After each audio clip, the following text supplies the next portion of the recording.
Tadi Tia Anggih ya, sudah hadir pertama tepat waktu. Terus siapa lagi? Auliatri Cahyani, Ranhingi. Halo, suara Bu Guru bisa didengar? Bisa, Bu. Masih bisa didengar suara Bu Guru? Bisa, Bu. Saya awali dulu. Assalamualaikum warahmatullahi wabarakatuh. Waalaikumsalam warahmatullahi wabarakatuh. Sebelum dimulai pembelajaran, Bu Guru minta Mas Satria, ketua kelasnya, memimpin doa dulu ya, agar pembelajaran pada pagi hari ini bisa berjalan dengan lancar. Monggo Mas Satria. Siap. Ya, sebelum mengawali pelajaran pada pagi hari ini, alangkah baiknya kita berdoa menurut agama dan kepercayaan masing-masing. Berdoa mulai.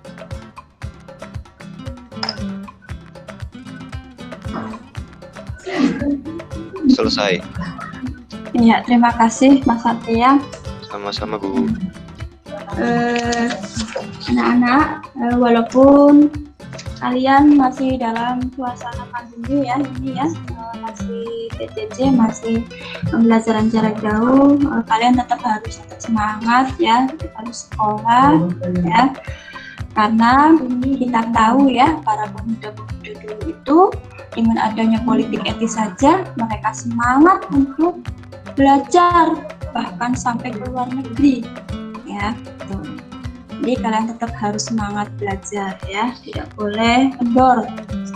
Apalagi sebentar lagi kalian akan menghadapi tes penilaian akhir semester kan.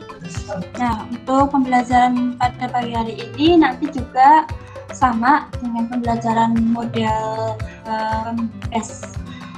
learning ya, atau PBL ya. Jadi masih seperti sama dengan minggu kemarin, kalian akan saya bagi menjadi kelompok-kelompok dan kelompoknya sama seperti pada minggu kemarin. Guru nanti akan kasihkan beberapa permasalahan yang harus kalian pecahkan. Pada minggu kemarin itu kita sudah mempelajari tentang apa saja?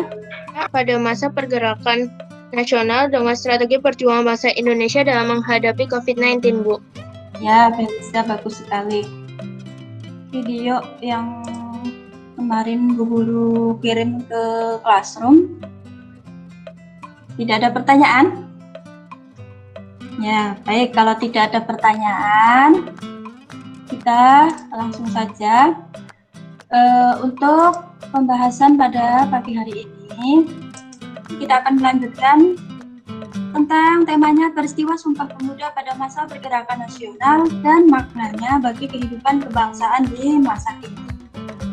Nah, tujuan pembelajaran pada pagi hari ini melalui model pembelajaran problem based learning atau PBL diharapkan: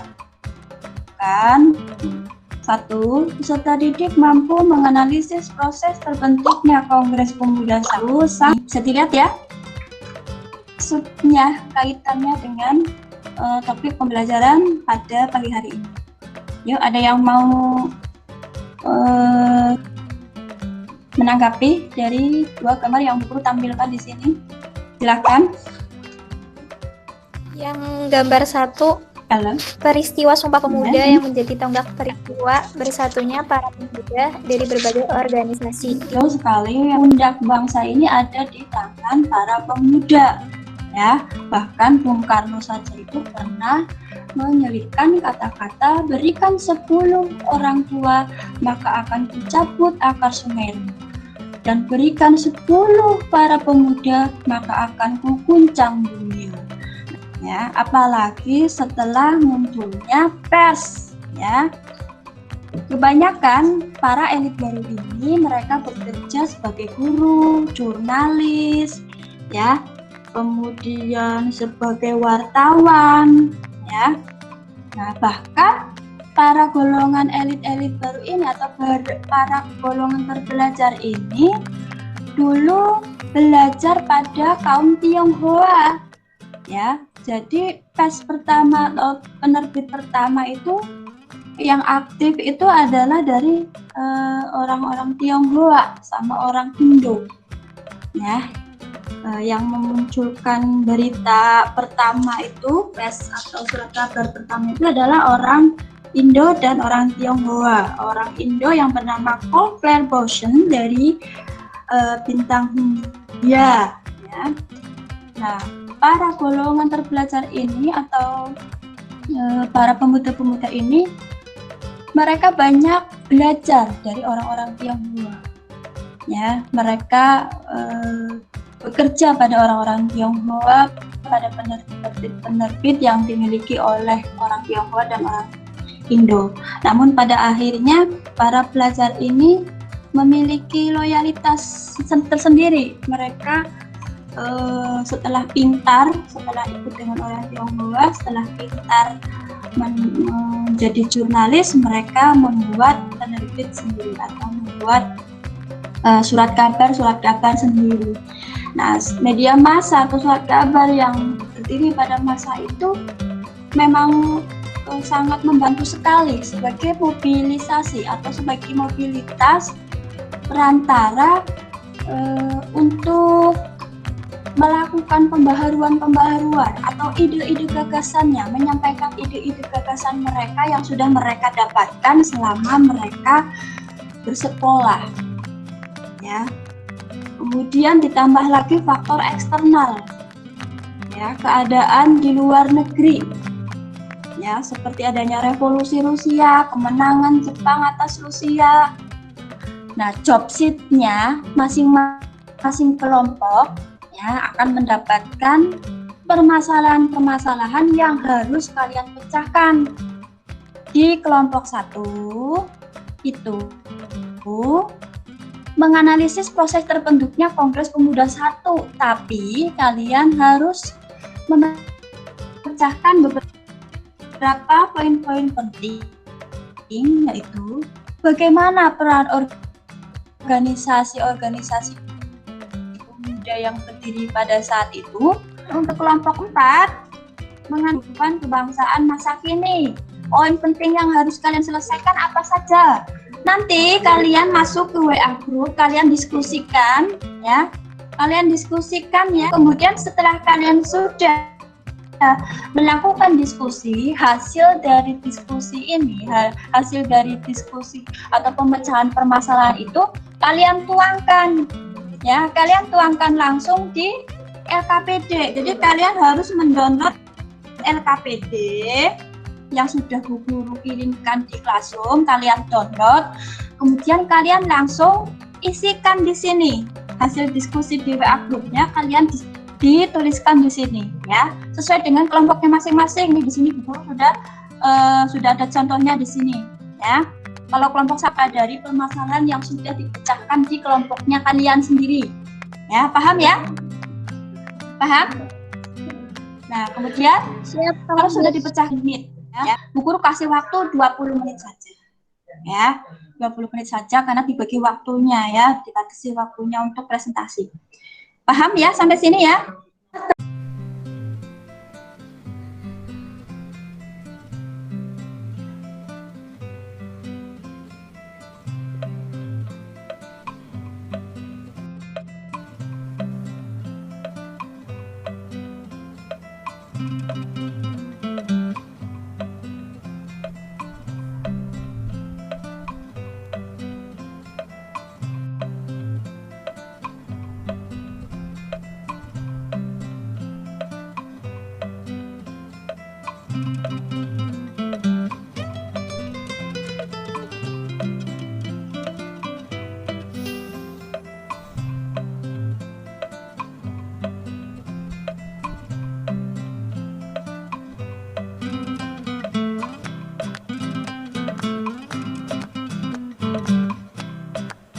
Sini saya akan mempresentasikan hasil diskusi dari kelompok 2. Yang pertama, mengapa pada Kongres Pemuda 2 tahun 1928 yang melahirkan Sumpah Pemuda dikatakan sebagai sebuah revolusi dalam perjalanan sejarah Indonesia? karena tanggal 28 Desember 1927, JOM Indonesia menyelenggarakan kongres. Di sini, Insinyur Soekarno memberikan ceramah yang menambah semangat pemuda. Untuk merealisasikan hasil kongres, PPI membentuk panitia yang dikenal sebagai Panitia Kongres Pemuda II.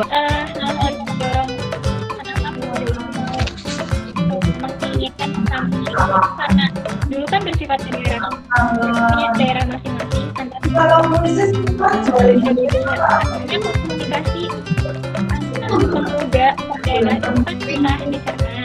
Jadi akhirnya mereka itu mencetuskan gitu loh, mau membuat bahasa di mana orang semua di Indonesia itu bisa tahu artinya apa.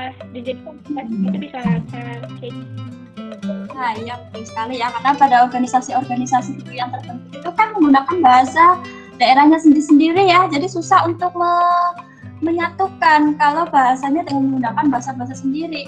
Ya, ada Jong Java menggunakan bahasa Jawa, Jong Sumatera mungkin dengan bahasa sana ya Sumatera, mungkin dari Sulawesi dengan bahasa yang ada di Sulawesi. Jadi seperti itulah yang akhirnya mendorong kesadaran para pemuda untuk menyatukan diri menjadi satu kesatuan ya, kemudian mengikrarkan dengan bahasa, yaitu bahasanya itu bahasa Indonesia sebagai bahasa pemersatu. Bu mau tanya buat kelompok 2 dari kelompok 4.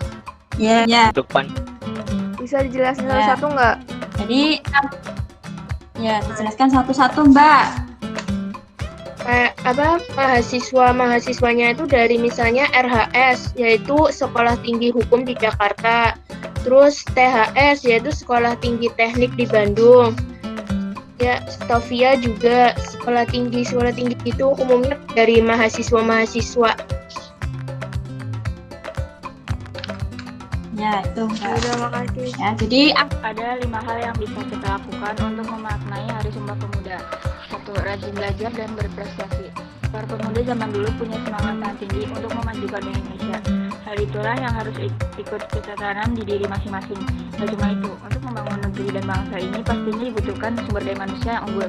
Nah, yang bisa kita lakukan salah satunya adalah yang rajin belajar dan berprestasi. Berprestasi nggak harus secara akademik kok. Kita juga bisa berprestasi di bidang non-akademik selama itu bernilai positif. Sebelumnya, kita juga harus mengenali passion kita dulu nih, sehingga nantinya kita bisa berjuang sesuai dengan bidang yang memang dikuasai. 2. Menjunjung toleransi. Saling menghargai atau toleransi jelas menjadi salah satu poin bangsa ini bisa bersatu. Jadi hal termudah yang bisa kita lakukan untuk memaknai Sumpah Pemuda adalah dengan menghilangkan sifat egois atau selalu merasa paling benar. Kita harus menyadari bahwa Indonesia berdiri dengan beragam suku, budaya, dan agama yang seharusnya bisa membuat kita lebih terbuka untuk membangun bangsa bersama-sama. 3. Kerja bakti. Nilai sosial yang bisa diambil dari Hari Sumpah Pemuda adalah salah satunya dengan kerja bakti atau gotong royong. Ya, kegiatan yang satu ini pasti udah sering kita dengarkan. Memang sederhana, tapi inilah yang dulu bisa memperkuat persatuan para pemuda.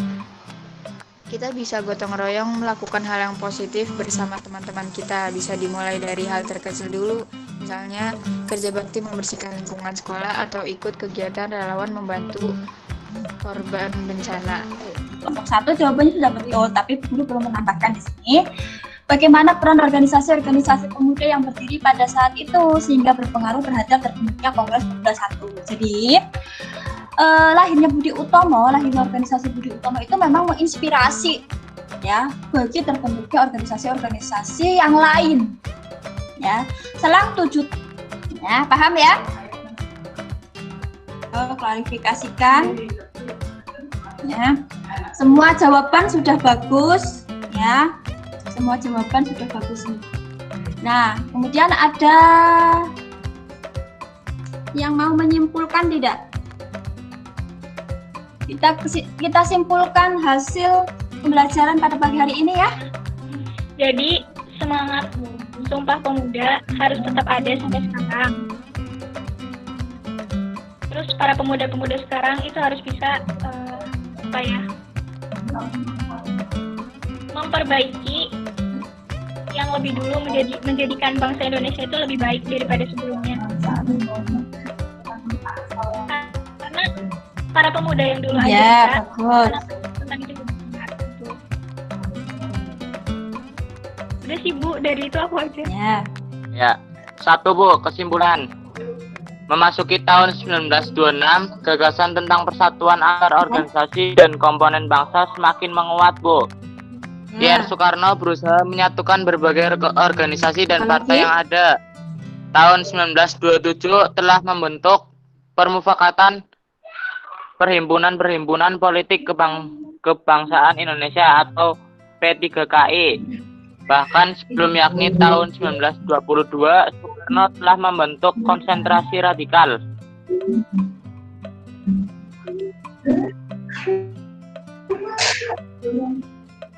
Sama satu lagi Bu, ada lagi Bu.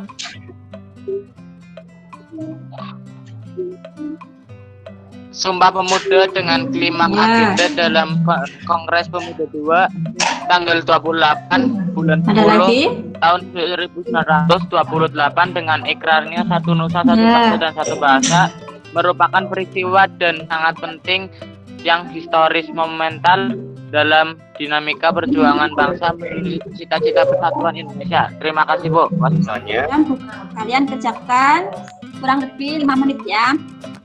Kalian kerjakan kurang lebih 5 menit. Nah, sekarang coba sebagai bahan refleksi ya, coba apa yang bisa kalian sampaikan sebagai bahan refleksi kalian pada pembelajaran di hari ini ya.